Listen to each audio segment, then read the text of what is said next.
nosso culto. Nessa noite temos mais um convidado especial. Nessa noite quem estará trazendo a mensagem do Senhor é o reverendo Nelson Kiel, pastor que está há alguns dias aqui ainda no Brasil, logo estará no Japão, é um missionário, estará lá fazendo missão, como sempre faz, como todo cristão já faz. Estará no Japão fazendo missão com o netinho também, uma coisa boa, está cuidando do netinho novo que está vindo, sendo abençoado e abençoando. Ele já é pastor jubilado pela Igreja Central de Americana, é isso? Pela Igreja Central de Americana, pastor jubilado. Gostaria de chamar o reverendo Nelson Kiel aqui à frente. Hoje ele será o portador da mensagem de Deus ao nosso coração. Estaremos orando com o reverendo Nelson Kiel, que trará a mensagem nessa noite. Vamos orar pelo pastor. Estenda suas mãos para cá, vamos orar. Senhor Deus, eu te agradeço por essa noite, te agradeço pela vida do seu servo que está aqui para trazer a mensagem vinda do alto. Então fale ao nosso coração, o use como instrumento do Senhor, Pai, que não sejamos apenas receptáculos da sua palavra, mas que possamos ouvir a sua voz e sair daqui praticantes da sua mensagem, possamos sair daqui mais parecidos contigo, Senhor, porque estamos aqui nessa noite para ouvir a sua voz, Senhor. Então fale ao nosso coração, e não é no meu nome que eu oro, mas é no nome daquele que morreu, ressuscitou e vive para sempre. Amém e amém.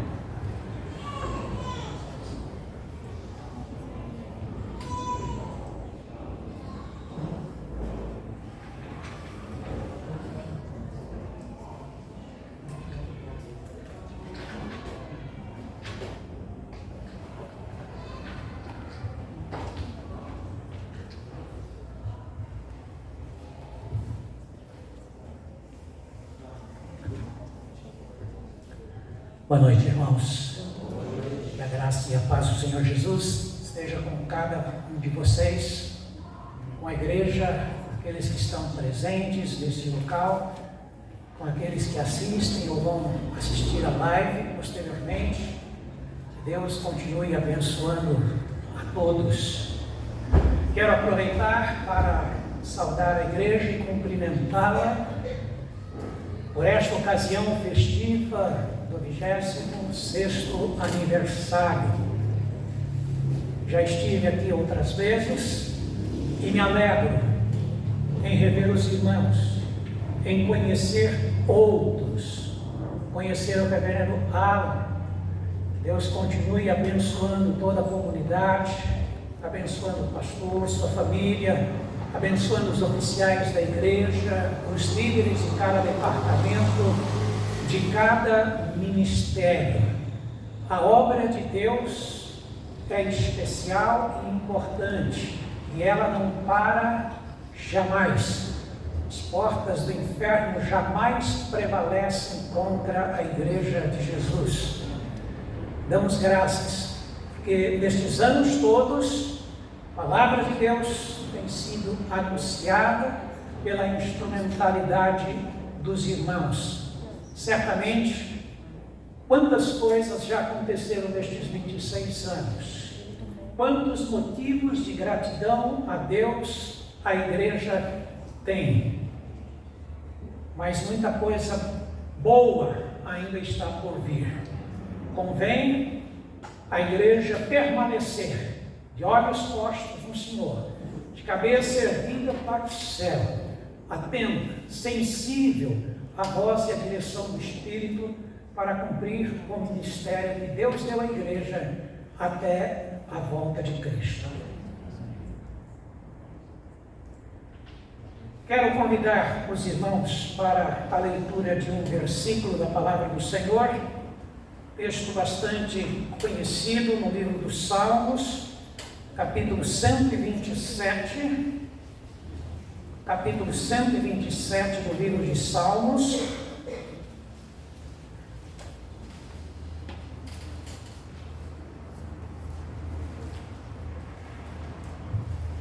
Podem acompanhar em sua Bíblia, ou pelo tablet, pelo celular. Se o Senhor não edificar a casa, em vão trabalham os que a edificam. Se o Senhor não guardar a cidade, em vão vigia a sentinela. Inútil vos será levantar de madrugada, repousar tarde, comer o pão que penosamente granjeastes. Aos seus amados ele o dá enquanto dormem. Herança do Senhor são os filhos, fruto do ventre seu galardão. Como flechas na mão do guerreiro, assim os filhos da mocidade. Feliz o homem que enche deles a sua aljava. Não será envergonhado quando pleitear com os inimigos à porta. Para esta ocasião de celebração de aniversário da igreja, eu quero trabalhar num tema de família, construindo a nossa casa, o nosso casamento, a nossa família, entendendo que uma igreja forte, saudável, é composta de pessoas e de famílias fortes e saudáveis.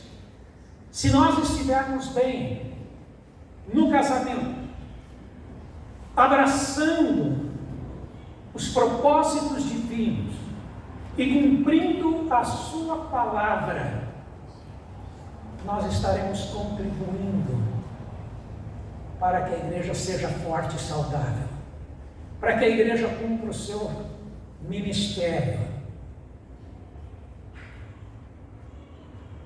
Casamento não é só uma convenção social ou um evento que muda o nosso status civil.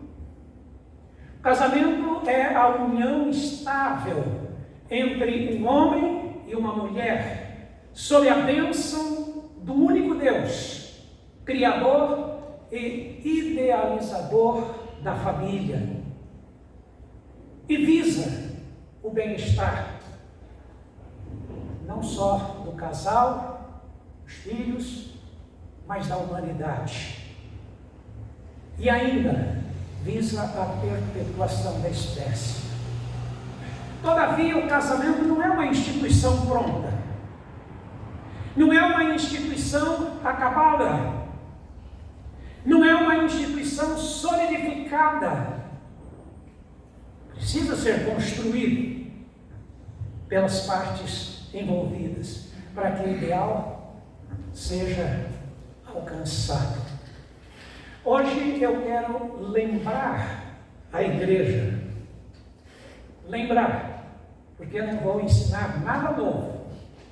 Não vou trazer nenhuma novidade para a igreja, a ponto de alguém dizer, pela primeira vez estou ouvindo isto. Eu vou lembrar a igreja de alguns princípios que a igreja já conhece, mas que são necessários ser lembrados, porque, infelizmente, nós vivemos num tempo em que muitos cristãos parecem nunca ter aprendido nada sobre casamento. Infelizmente, temos deixado de ser, para muitos, referência de vida, referência de lar, de casamento. Às vezes, com o nosso procedimento, nosso comportamento, negamos a fé que possuímos, negamos o testemunho que dizemos dar. Então, eu quero lembrar à igreja 7 princípios fundamentais para a edificação da casa, do casamento, da família. Alguém diria, pastor, 7? Normalmente nós ouvimos 3 pontinhos da mensagem, o senhor vai falar sobre 7 princípios.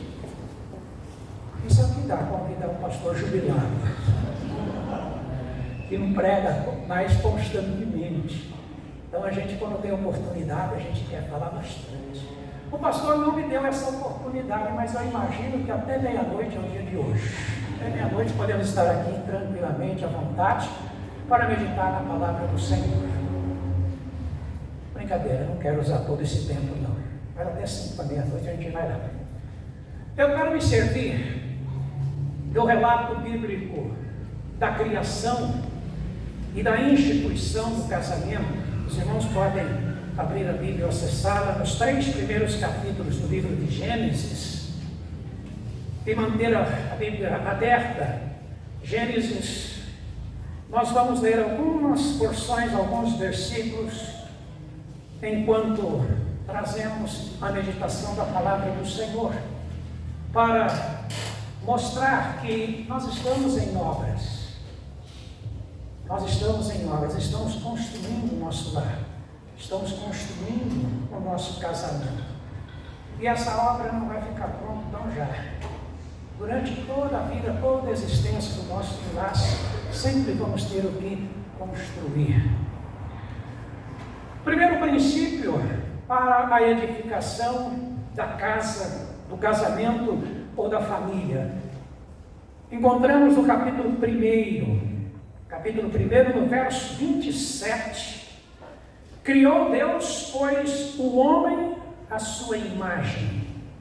A imagem de Deus o criou. Homem e mulher os criou. Primeiro princípio para a edificação da nossa casa é entender que somos pessoas diferentes. Homem e mulher os criou. As diferenças existem na parte orgânica, na parte biológica, na parte física. Quanto aos cromossomos, não somos iguais. Os homens têm um par de cromossomos X e Y, a mulher é um par de cromossomos X, X e X. E são estes que determinam se o ser é macho ou fêmea, se é homem ou mulher. Também somos diferentes quanto aos hormônios. Os homens apresentam uma concentração maior de andrógenos, como a testosterona, fazem engrossar a voz, crescer os pelos, parecer aquilo que nós chamamos de bocó, desenvolvem as glândulas sebáceas, estimulam a libido. Já as mulheres têm uma concentração maior de andrógenos, aquelas que promovem o desenvolvimento do útero, do ovário. Quando pensamos na puberdade, a feminina acontece logo a partir dos 8, 9 anos de idade, com a primeira menstruação, e com ela surgem as características próprias da mulher. No homem, o desenvolvimento é um pouco mais tarde, talvez a partir aí dos 11, 12 anos. Mas também temos diferenças no processamento e desempenho das atividades físicas. As mulheres possuem uma massa e uma gordura corporal. Já os homens, como eu, desenvolvem mais os músculos. Somos diferentes na constituição física, orgânica, biológica. Mas somos diferentes também no aspecto emocional, diferentes quanto aos temperamentos, quanto à personalidade de cada um. Às vezes, converso com a minha esposa sobre o quanto somos diferentes um do outro. Se um faz tensão de ir para a direita, o outro diz que é para a esquerda. Se um quer seguir em frente, o outro fala, é melhor recuar e esperar um pouco. Se um é mais apressado, o outro fala, vamos devagar. Somos muito diferentes. E é preciso nós entendermos as diferenças, conhecermos as diferenças entre nós, saber o que é próprio, o que é característica de cada um, para poder saber como se comportar, saber como lidar com as situações. Somos também de famílias diferentes. E no nosso caso, raças diferentes, eu ocidental, ela oriental. Então os costumes são muito diferentes. Modo de criação, educação, conceitos, valores, juízos, crenças, maneiras de olhar o mundo, de lidar com as emoções, de tratar com as situações. Enfim, diferentes quanto ao modo de agir e de reagir.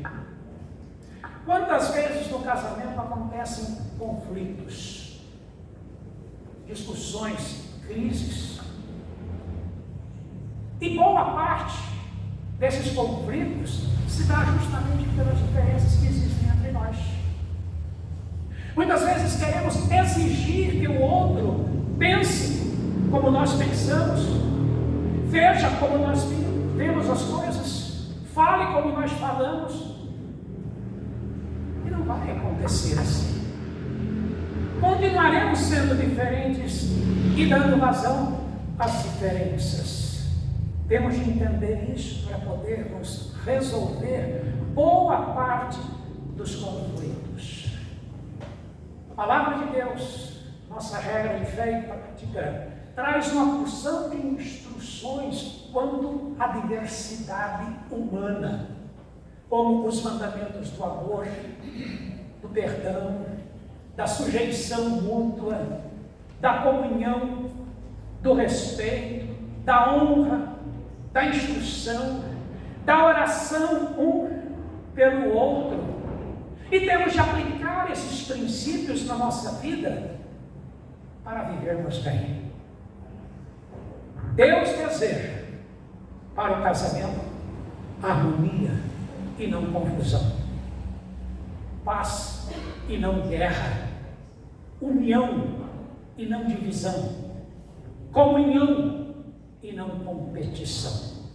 As nossas diferenças devem somar e não subtrair, multiplicar e não dividir. Segundo princípio, buscar o objetivo da aliança, que é a multiplicação. Na sequência do texto, capítulo 1, verso 28, e Deus os abençoou e lhes disse: sede fecundos, multiplicai-vos, enchei a terra e sujeitai-a. Até esta parte do versículo. O casamento é uma aliança entre o homem e uma mulher, um pacto, um testamento, um compromisso, um acordo firmado entre as partes e que atinge as famílias de ambos, onde tanto influenciamos como somos influenciados pelo outro, por tudo aquilo que carregamos na nossa constituição de vida. Todavia, o objetivo do casamento não tem a ver com o nosso passado, mas com o nosso futuro, com a história que começamos a construir a partir do altar. É o momento de escrevermos a nossa história, de fazer surgir e perpetuar a nossa família. Para isso Deus deu o mandamento: sejam fecundos, cresçam e se multipliquem. Nos planos divinos, a realização das pessoas não tem a ver com o sucesso pessoal, individual e profissional, tanto do homem quanto da mulher. A realização não tem a ver com a conquista dos bens, nem mesmo com a construção de um sólido patrimônio. Também não tem a ver com a ocupação de um lugar especial na sociedade. Também legitimação de uma parceria que vai desfrutar da companhia um do outro, uma parceria para conversar, para se alegrar, para passear juntos, para ter as experiências sexuais legítimas. O objetivo do casamento tem a ver com a perpetuidade da espécie. Tem a ver com a multiplicação, com a continuidade da família. No entanto, o que é que nós temos visto no mundo? Temos visto que as estatísticas apontam para uma tendência cada vez mais crescente de pessoas que não querem se casar, que querem permanecer solteiras para o resto de suas vidas. Se casar, que o casamento aconteça cada vez mais tarde. Até algumas décadas atrás, 3 décadas atrás talvez, a média de idade com que as pessoas casavam para o homem estava em 20 anos, a mulher aos 18. Nos nossos dias, a média está por volta de 30 anos para o homem, e alguns chegam a dizer 32 ou até 35, e para a mulher 2 anos a menos, 28, 30, 32, 33 anos, casando cada vez mais tarde. Também cresce o número de separações e divórcios. E as razões, certamente, são muitas. E filhos? Tem muitos casais que abominam a ideia de ter filhos. Não querem filhos de jeito nenhum. Se pensar em termos estatísticos, na idade dos nossos pais, quem sabe lá nos anos 60, um pouquinho antes, a média de filhos por casal era de 6,8. Na minha família, tanto do lado dos meus pais, pai e mãe, muitos filhos. Dos meus avós, quem sabe famílias maiores ainda. No entanto, na medida que passa o tempo, nós temos visto uma diminuição no número de filhos. Alguns anos atrás, nas últimas estatísticas, já quase aí no final dos anos 20, o número já estava em 1,5 filhos, ou seja, muito pouco, caiu pela 4 vezes menos.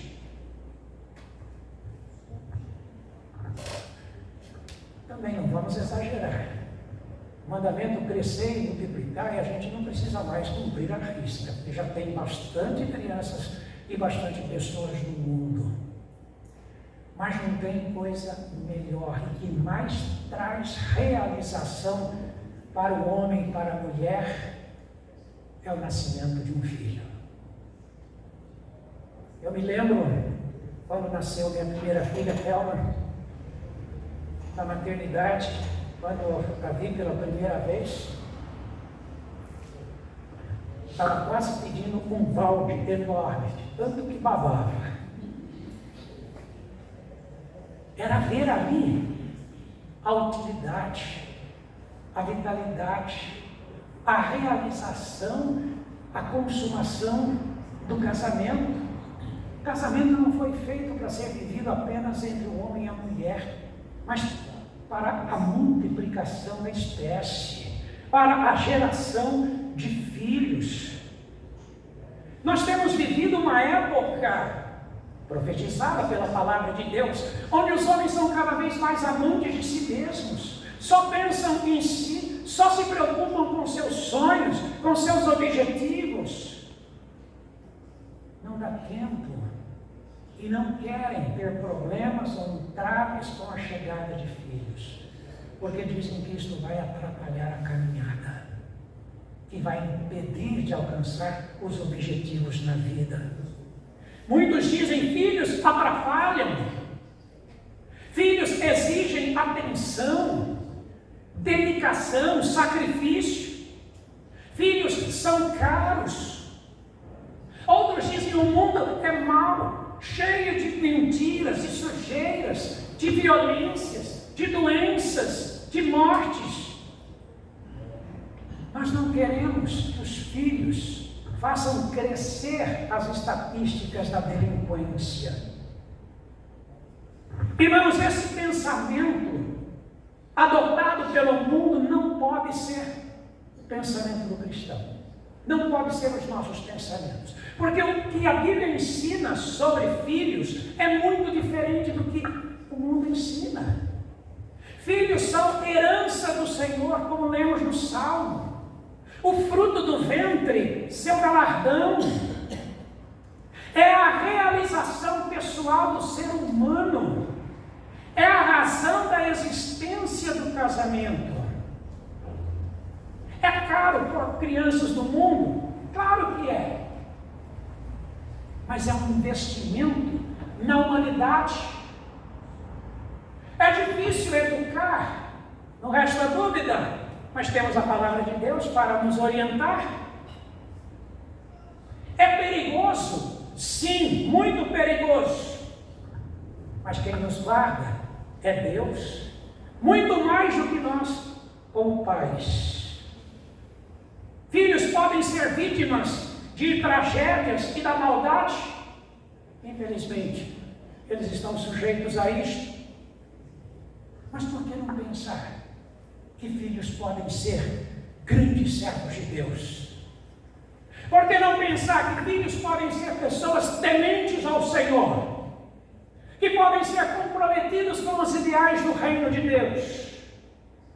Que podem ser pessoas que vão influenciar positivamente o mundo, que vão fazer diferença, que vão honrar a Deus com suas vidas, que vão marcar a história de maneira muito positiva.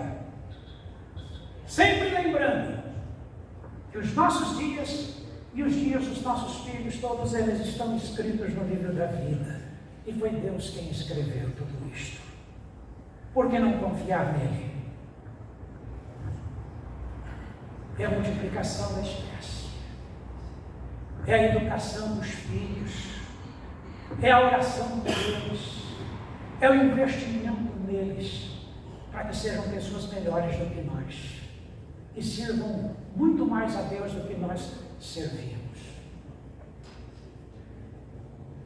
Terceiro princípio: desfrutar a bênção do companheirismo até o fim. Capítulo 2, verso 18. Disse mais o Senhor Deus: não é bom que o homem esteja só. Dar-lhe-ei uma auxiliadora que lhe seja idônea. Não é bom que o homem esteja só. Nós não fomos criados para viver sozinhos, isolados, na solidão. Na medida em que, especialmente nos nossos dias, o homem se afasta do casamento, ele se torna mais infeliz, mais insatisfeito, mais ansioso, mais amargurado com a vida.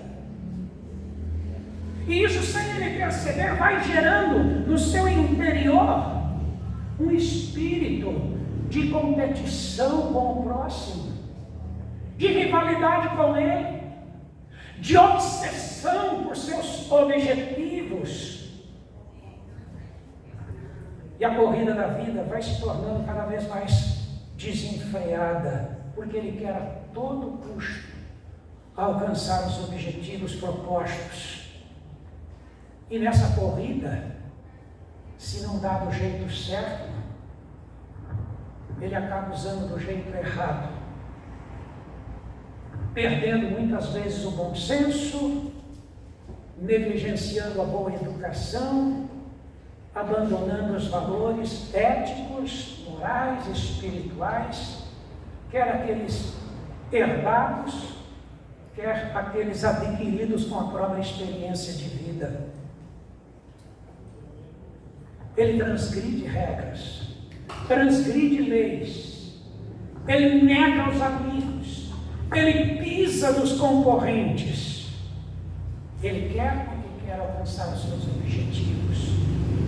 E muitos cristãos, infelizmente, acabam caindo na armadilha do diabo, na medida em que ignoram os preceitos da palavra de Deus. Deus não disse que a vida seria fácil, nem mesmo para os seus filhos, para aqueles que temem o seu nome. Mas Ele pôs ao lado de cada um de nós uma figura especial para andar, para correr juntos, para trabalhar, para lutar, para dividir tarefas, para dividir preocupações, para conversar, para prosseguir, enfim. Ele pôs ao lado o homem, a mulher. Pôs ao lado da mulher o homem. Não estamos, portanto, sozinhos. É interessante quando pensamos na palavra auxiliadora. Auxiliadora quer dizer ajudadora, pessoa capaz, pessoa certa, pessoa comprometida com o mesmo ideal, que quer seguir junto na mesma direção. E acima de tudo, pessoa que ama o seu marido. Marido que ama a sua esposa. Deus colocou ao lado um do outro alguém para ser companheiro. Para ser companheiro durante a vida toda, até que a morte separe o casal. Não é até que cheguem os problemas, as adversidades, os conflitos, as provações, a falta de dinheiro, mas a vida toda. Dou graças a Deus por estar casado já há 41 anos com a minha esposa. Tem casais aqui que têm mais anos de casamento do que nós? Certamente que tem. 46, é isso? 46 anos. Já acompanhei durante os anos de ministério casais completando a sua boda de ouro, 50 anos de casamento. Já acompanhei uma celebração de 75 anos de casamento. O homem com 100 anos, a mulher um pouco mais nova que ele. E qual é o segredo para vivermos tantos anos ao lado da mesma pessoa? O companheirismo, o respeito um pelo outro. É isso que nos faz cumprir o voto assumido um dia no altar perante Deus e perante as pessoas. Quando nós prometemos que seguiríamos juntos na alegria, na tristeza, na saúde, na doença, na pobreza. Bem, na riqueza não cheguei lá ainda. Ainda não experimentei essa fase. Mas pretendo seguir junto com a minha esposa até o fim. É triste ver quantos casais se separam, inclusive de crentes, que abandonam o compromisso feito diante de Deus, se esquecem daquela passagem bíblica que diz que Deus não se agrada de tolos, que é melhor não votar do que votar e não cumprir. Deus não se agrada de pessoas que prometem uma coisa diante do altar e depois, quando chega o problema, a dificuldade, abandona, se separa. Não são poucos os casais que perderam a atração um pelo outro, que não têm mais vida comum, que não dormem mais na mesma cama, que não repartem mais a mesma mesa. Casais que estão apenas de corpo presentes numa mesma casa, mas têm a sua vida individual, particular de cada um, quartos diferentes, Alguns nem moram mais na mesma casa, têm casas diferentes. O casamento é para ser vivido até que a morte separe.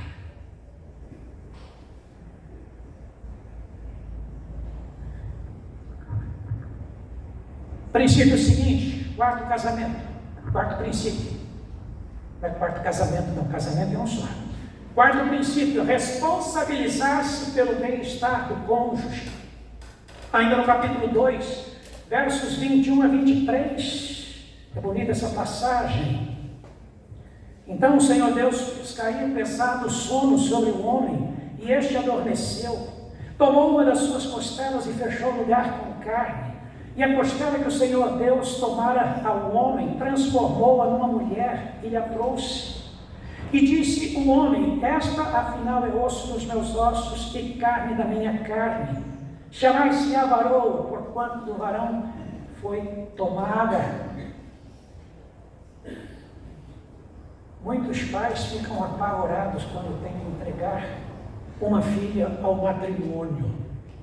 Quem já teve essa experiência sabe o que eu estou falando. A gente treme na base, porque a filha é nossa, cuidamos até então com todo carinho, atenção, diligência, e agora o que será da filha nas mãos de uma outra pessoa?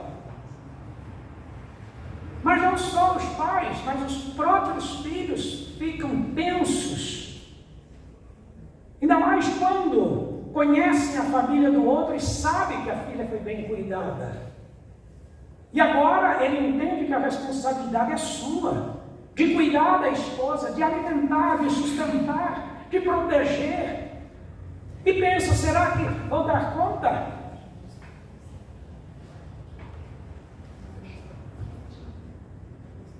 É difícil, não resta dúvida. Nós estamos o tempo todo influenciando o outro. O tempo todo. Quer pensemos nisso ou não, quer tenhamos consciência disto ou não, nós estamos influenciando. A partir do casamento, ninguém é mais aquilo que foi enquanto solteiro. A pessoa está num processo de transformação, de crescimento, de desenvolvimento. Essa passagem, embora foque a formação da mulher, mas figuradamente nós pensamos nela, que a nossa esposa está sendo formada de nós, homens. Os homens estão sendo formados da esposa. Nós estamos influenciando, nós estamos transmitindo, nós estamos ensinando, nós estamos passando adiante as nossas experiências de vida. Passados alguns anos de casamento, quando olhamos para trás, nós vemos o quanto crescemos, o quanto nos desenvolvemos.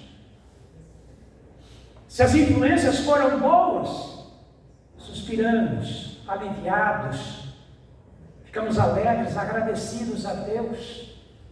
Mas se as nossas influências do casamento são ruins, isto é motivo de preocupação. De que forma temos influenciado o nosso cônjuge com nossas crenças? Temos ensinado a crer mais em Deus? Temos ensinado a depender mais da palavra de Deus? Temos conseguido passar valores de vida para o cônjuge, para os filhos que vêm dessa união? Valores éticos, morais, espirituais? Como tem sido nossa influência sobre a nossa família? É responsabilidade nossa. Está sendo tirado de nós essas pessoas.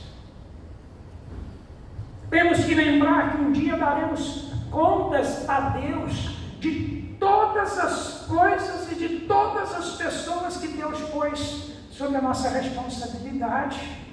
Sim, um dia daremos contas para Deus das influências que exercemos sobre a nossa esposa, sobre o marido, sobre os nossos filhos. E como é que nós vamos nos apresentar perante o Altíssimo? Desculpa, sabemos que Deus não aceita. Explicações, justificativas, Deus também não aceita. Vamos prestar contas. Então vamos exercer com diligência nosso papel, nossa função, nosso ministério, para que tenhamos motivos de louvores, de gratidão a Deus pela esposa. E quando ouvimos dela, veja minha vida, não sou mais a mesma como era quando solteiro. Que possamos ouvir também, sou uma pessoa melhor. É isso que devemos almejar no casamento. Formar uma pessoa melhor ao nosso lado e sob os nossos cuidados. Quinto princípio. Romper com os laços de dependência da família de origem. Capítulo 2, verso 24. Por isso deixa o homem pai e mãe e se une à sua mulher, tornando-se os dois uma só carne. Vou repetir de novo e bem devagar. Por isso deixa o homem, a mulher deixa pai e mãe, e o homem se une à sua mulher, e a mulher se une ao seu marido, tornando-se quem? Os dois. Somente os dois. Numa só carne. Já falamos até aqui do pacto do casamento, da constituição da família, com a chegada dos filhos. Falamos do companheirismo, da responsabilidade assumida com o cônjuge no casamento. E o princípio agora é mais óbvio e sequencial do que nunca. Deixará o homem pai e mãe e se unirá à sua mulher. O que isso quer dizer? Rompimento com a família de origem? Claro que não. Não é isso que Deus está ensinando. Abandono dos pais, dos sogros, dos irmãos, dos cunhados, dos parentes? Também não. Lembrar que no casamento nós não recebemos apenas a mulher como nossa noiva, como nossa esposa. Também herdamos os pais dela. Também herdamos os irmãos, os parentes. É verdade, tem pessoas que são amáveis, são agradáveis de conhecer e de conviver. Mas tem gente na família do outro que é chato demais. E o outro diz a mesma coisa da nossa família. Tem gente na família dele que é insuportável. Não tem como, o pacote é completo. Não ganhamos só o cônjuge, mas a família dele. O que está em foco nesta passagem não é o rompimento da família, seja nossa ou da família do outro, mas o rompimento da dependência. Da dependência, seja emocional, seja financeira, seja habitacional, profissional, social, espiritual. Os filhos não dependem mais dos pais. Agora depende do cônjuge. Os dois tornam-se uma só carne. Agora é hora de os dois tomarem as suas decisões, de cuidar um do outro. O outro é responsabilidade deste, daquela. Os filhos são nossos filhos. Não são filhos dos avós.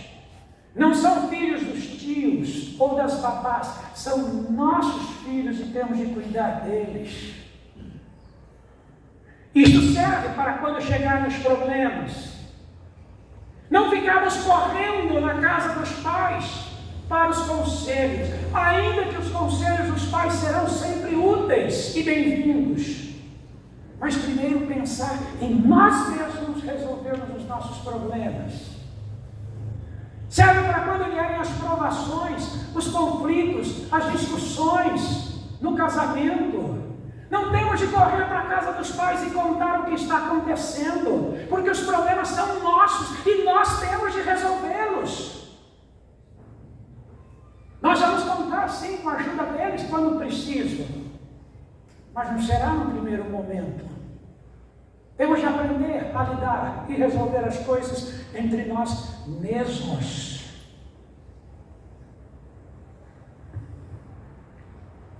Serve também para os momentos felizes, de vitórias, de sucessos e de conquistas. Não significa o ensino do texto que não vamos mais à casa dos pais. Vamos sim, como é gostoso participar do almoço na casa dos pais. Não significa que não vamos conversar mais com eles, ou de nos aconselhar com eles, ou de receber a ajuda deles quando preciso. Mas é necessário, de uma vez por todas, cortar o cordão umbilical da dependência deles. Isto vale para quem está se casando e vale para os pais. Não tem de ficar se intrometendo na vida dos filhos. Façam de conta que não estão vendo. Façam de conta que não estão escutando. Levem tudo apenas diante do altar de Deus. Mas não dê conselho sem que se peça conselho. Não ajude sem que solicitem ajuda. A não ser em casos extremos, onde precisa de uma intervenção externa. Se não, pais, vivam a vida de vocês e deixem os filhos viverem a vida deles. Filhos, vivem a vida de vocês e deixem os pais viverem a vida deles. Necessidade de rompimento da dependência emocional. Quando nós levamos a sério este princípio, nós crescemos como famílias. Mas quando esse princípio não é levado a sério, a relação se deteriora. Em alguns casos mais graves, ela pode se acabar. Tudo porque não rompemos com a dependência dos pais. Não rompemos com a dependência de amigos. Não rompemos com a descendência de quem quer que seja, até mesmo do pastor da nossa igreja. Questão de cumplicidade, de confiança, de lealdade e de prioridade conjugal. Outra coisa importante, só para terminar este ponto: novidades, sejam boas ou ruins, quem tem de saber primeiro é o cônjuge. Não tem essa de querer contar para os pais primeiro. Não tem essa de querer contar para os amigos primeiro. Novidades é o cônjuge quem tem de saber com prioridade. De modo respeitoso, de modo reservado. Mas é prioridade do cônjuge. Sexto princípio, estamos chegando ao final. Desenvolver transparência no relacionamento. Verso 24, parte final, e também verso 25, tornando-se os dois uma só carne. Ora, um e outro, homem e sua mulher, estavam nus e não se envergonhavam. A gente fica assustado ao ver como o mundo de hoje está de cabeça para baixo, como a gente costuma dizer. Os bons valores parece que não existem mais. Tudo está invertido. O culto ao corpo humano está cada vez mais em alta. Basta ver as academias, os institutos de beleza, as clínicas estéticas, as boutiques, as perfumarias, as joalherias, os restaurantes de comidas saudáveis. Todos estão ganhando muito dinheiro com as modas e com a exposição do corpo humano em todas as suas formas e requintes. Isso sempre existiu. Mas o que é que nós pensamos nesse ponto, quando analisamos o comportamento do ser humano? Que estamos sendo cada vez mais provocados em nossos olhares, nos toques, nas palavras, nas fantasias e nos desejos. A Bíblia ensina sobre o pecado da cobiça e o quanto devemos nos cuidar para não dar lugar no coração às imaginações impuras. Mas, convenhamos, como é difícil evitar os olhares repetidos em certas pessoas e em certas situações. Cuidemos de nós não sermos os provocadores desses olhares. Quando eu mencionei os valores invertidos, eu pensei na bênção da experiência sexual. A Bíblia ensina que a experiência sexual está reservada exclusivamente para o casamento. Não é lugar fora do casamento, em hipótese alguma. Mas o que é que temos visto? Seja na vida real, ou quando assistimos a um filme, a um entretenimento. As pessoas mal se conhecem e já estão se despindo uma na frente da outra. Estão indo para a cama no primeiro dia do encontro.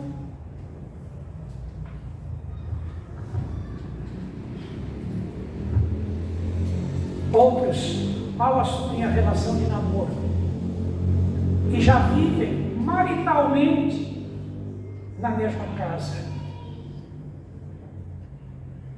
Inclusive pessoas crentes, pessoas que dizem pertencer ao Senhor. Aí quando chega o casamento, inverte.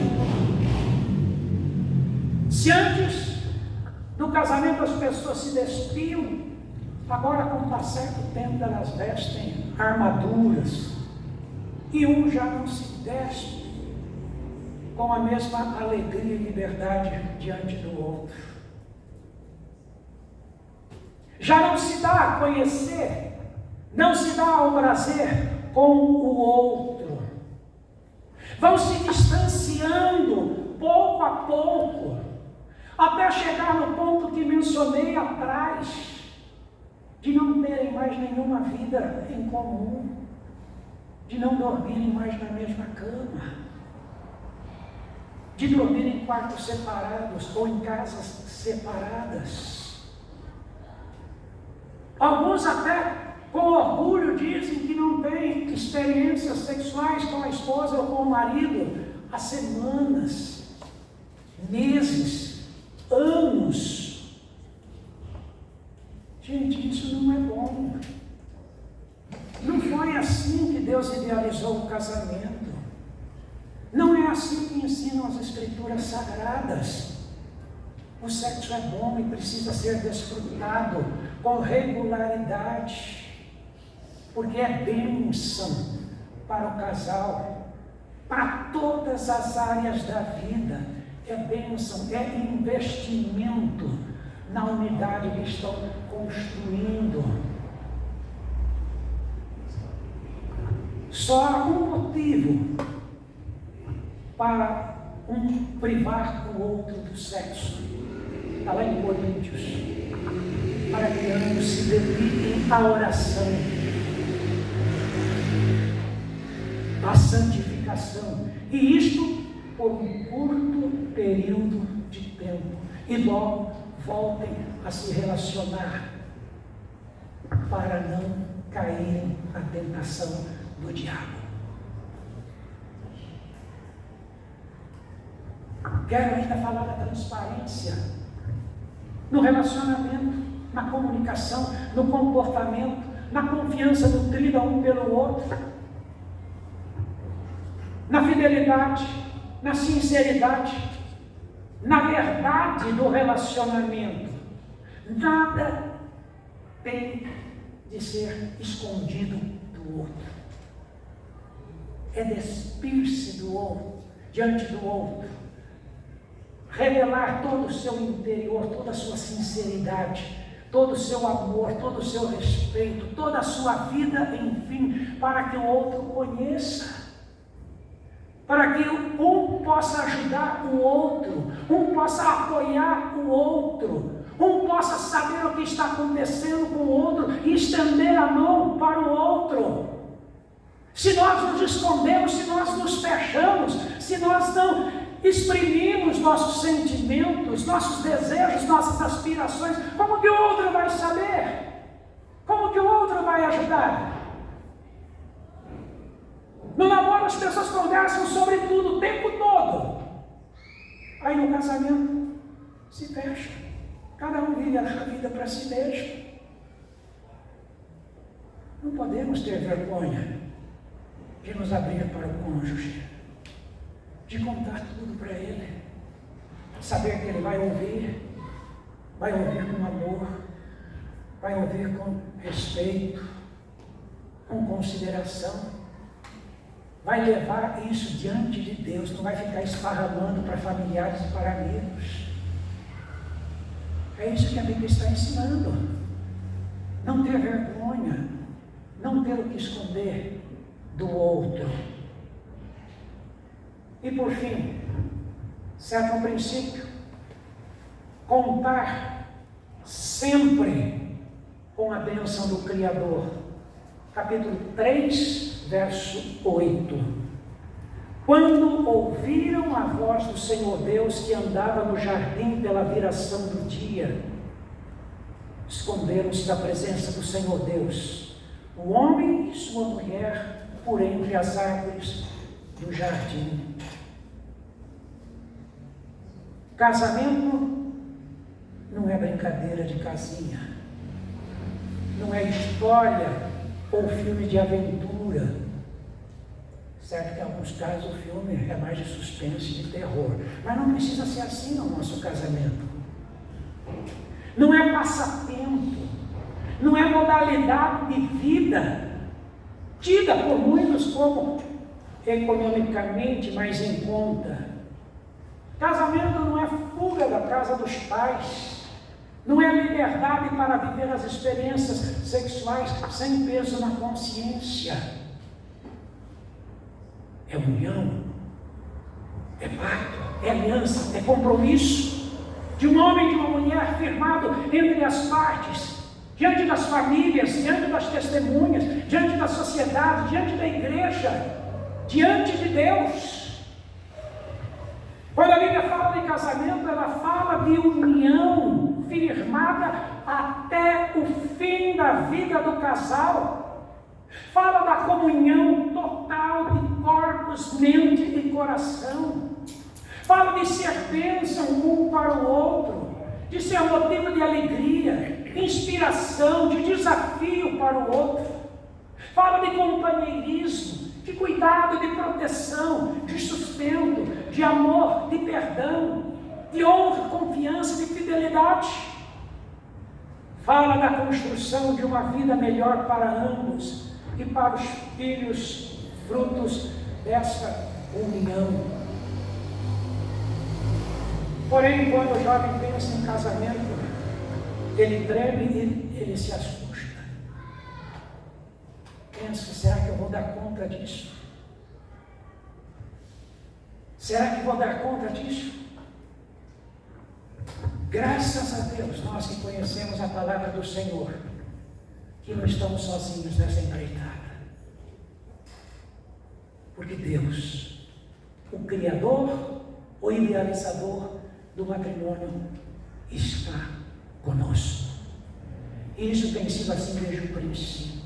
O texto diz que o Senhor Deus andava pelo jardim, na viração do dia, final da tarde, lá estava o Senhor presente com o casal, e chamando Adão, chamando Eva, onde você está? Não que Deus não sabia onde eles estavam, mas queria a comunhão com eles, queria protegê-los, queria cuidar deles. E no entanto, onde estavam Adão e Eva? Estavam escondidos. Mas escondidos por quê? Porque transgrediram o mandamento do Senhor. Porque comeram da fruta do qual o Senhor havia dito para não comerem. De todas as outras podiam, mas não daquela árvore. Eles desobedeceram, transgrediram o mandamento divino. E agora, envergonhados e com medo, estavam escondidos de Deus. Não é isso que muitas vezes acontece conosco? Nós erramos, e quando erramos, e aí nos escondemos. Não só o cônjuge, mas nos tentamos esconder de Deus. Nos fechamos. Não lemos mais a Bíblia, não oramos. Não queremos mais frequentar a igreja. Não queremos mais nada que diz respeito a Deus. Deus está conosco todos os dias, não para punir, não para condenar, mas para ajudar, para livrar, para salvar, para perdoar os nossos erros. Nós sabemos quais foram as consequências do pecado de Adão e Eva, porque somos a geração de Adão e Eva. Estamos perdidos na desobediência, em nossos erros, nos nossos pecados. Esse é o resultado da transgressão. E cai na minha limitação. Eu fico pensando, se quando Deus chamou Adão e Eva, se eles logo tivessem confessado o seu erro, será que o destino da humanidade seria outro? Pode ser. Mas eles não fizeram o que deviam fazer, não confessaram os seus erros. Deus falou para Adão: o que é que você fez? Ah, Senhor, olha, foi culpa da Eva. Ela deu o fruto e eu comi. Deus chegou para ela: não é culpa minha, é culpa da serpente. Ela é astuta, ela me fez cair. Nós alegamos os nossos atos, jogando na culpa e na responsabilidade do outro. Falei porque ele me provocou. Fiz porque ele fez primeiro. Errei porque ele errou comigo. Vamos confessar diante de Deus os nossos erros, as nossas culpas. Em algumas casas antigas, nós encontramos um padrinho escrito: Deus é o hóspede principal desta casa. Errado.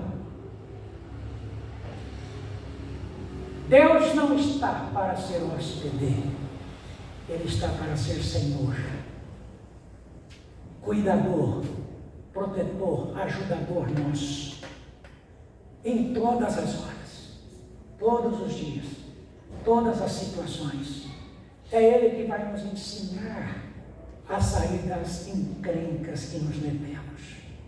É Ele que vai abrir as portas quando nós mesmos as fechamos. É Ele quem vai livrar, é Ele quem vai proteger, é Ele quem vai apontar o caminho, quem vai dar as soluções. Então, como vamos nos privar de Deus?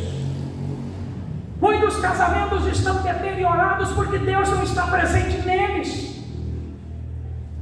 Muitos casamentos estão se acabando porque o casal não buscou a direção de Deus.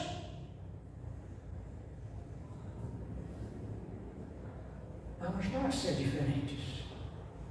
Vamos contar com a presença de Deus sempre, porque Ele é poderoso para fazer infinitamente mais do que pedimos ou pensamos. Para Ele não existe situação difícil nem impossível. Deus pode e está pronto para nos ajudar em tudo. Se Senhor não edificar a casa, em vão trabalhos que edificam. Em vão será nosso trabalho, em vão será nosso esforço. Vamos contar com Deus. Ele quer e Ele pode nos abençoar. E se tudo está bem no casamento, porque Deus está presente, não há situação tão boa que Deus não possa melhorar. Deus pode melhorar e fazer algo muito melhor do que já tem sido até agora. Concluindo, 7 princípios para a edificação do lar. Entender que somos diferentes um do outro, mas as diferenças se completam e nos unem. Segundo, buscar o objetivo essencial na família, que é a perpetuação da espécie, os filhos, heranças do Senhor. Terceiro, desfrutar a bênção do companheirismo até o final da vida do casal. Quarto, responsabilizar-se pelo bem-estar do cônjuge, que é muito mais do que dever, é privilégio nosso. Quinto, romper com os laços de dependência das famílias de origem, que agora somos nós dois, uma só carne, construindo a nossa própria família. Sexto, desenvolver transparência no casamento, sendo um inteiramente do outro e para o outro. E sétimo, contar com a presença, direção e bênção do Senhor sempre. Queremos uma igreja forte, queremos uma igreja saudável, muito mais do que tem sido até aqui. Sejamos pessoas fortes e saudáveis. Sejamos casais fortes e saudáveis. Sejamos famílias fortes e saudáveis. Para que a igreja, que é constituída de família, seja forte e saudável. Que Deus assim nos ajude, que Deus assim nos abençoe. Amém. Pastor. Não cheguei até meia-noite, pastor. Mas se quiser, a gente dá um jeito de prosseguir. Mas é melhor parar, eu acho, né? Amém. Glória a Deus pela mensagem do Senhor sobre família, né? Mês de maio é o mês da família também. Encerrando aqui nossas festividades. Uma pregação maravilhosa sobre família. Eu vou estar orando, peço para os irmãos, feche seus olhos, abaixe sua cabeça. Vamos dar um grupo de louvor enquanto nós estamos orando. Vamos orar. Senhor Deus, obrigado por essa mensagem que foi lida, que foi exposta, uma mensagem tão preciosa, Senhor, falando sobre família. Sabemos que família é um plano do Senhor. Quando o Senhor cria a humanidade, a primeira coisa que o Senhor cria é a família. E sabemos também que o Senhor Jesus olha para a sua igreja, que somos nós, como a sua noiva, como um casamento. E a Bíblia também nos revela que em Apocalipse, quando estivermos com o Senhor Jesus, estaremos celebrando as bodas do Cordeiro, o casamento com o Cordeiro. Senhor, te agradecemos porque nós sabemos que essa instituição mais poderosa que o Senhor nos deu. Ministério que o Senhor deu para homens e mulheres aqui nessa terra, para estarmos cuidando, Senhor. Eu clamo a Ti, que os irmãos dessa igreja, Pai, sejam casais que glorificam o Senhor na instituição do relacionamento. Que pessoas venham procurar-nos, sabendo que eles são pessoas que trarão a mensagem do Senhor através da vida de casal, Pai. Sabemos que o Senhor é quem colocou a nossa esposa, foi o Senhor que colocou o marido na vida das esposas, porque o Senhor tem um plano na vida da família, Pai, e te agradecemos, porque o Senhor nunca nos abandonou, o Senhor nunca nos abandonou e sempre estará conosco, Pai. Muito obrigado por essa mensagem maravilhosa. Sabemos que o Senhor é quem edifica os lares dessa igreja, Pai. O Senhor que edifica os lares dessa igreja, e clamamos a Ti, que o Senhor é o Senhor dessa nação, o Senhor é o Senhor de Leme, o Senhor é o Senhor da Manancial, e que sejamos famílias fortes para que o Seu nome seja glorificado, para que a Sua igreja seja glorificada, e que o Seu nome seja propagado por todos os cantos desse mundo, através das famílias, Pai. Te agradeço, Senhor Jesus, é no Seu nome que eu oro agradecido. Amém e amém.